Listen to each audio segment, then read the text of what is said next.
মহাকাশযান সিলভারিনের ককপিটে বসে আছে ক্যাপ্টেন রিয়া। গন্তব্য সদ্য আবিষ্কৃত নেবুলা জিরো, যেখানে পদার্থবিদ্যার সব নিয়ম ভেঙে যায়। বাইরে নিকষ কালো শূন্যতা, আর তার মাঝে সবুজ রঙের আলোর ঝলকানি। তাদের শেষ মিশন রিপোর্টটি ছিল রহস্যময়। সময় এখানে বৃত্তাকার, যা খুঁজছি তা আমাদেরই স্মৃতি। হঠাৎ কন্ট্রোল প্যানেলের সব স্ক্রিন কালো হয়ে গেল।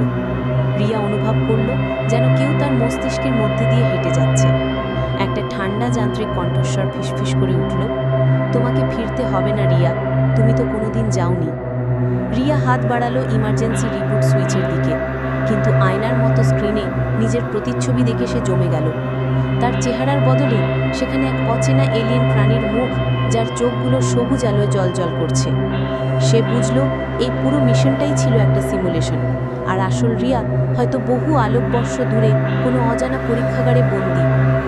আলো জ্বলল, রিয়া দেখল সে আবার ককপিটে। কেবল একটি স্ক্রিন তখনও বলছে প্রোগ্রাম লুপ শুরু হচ্ছে।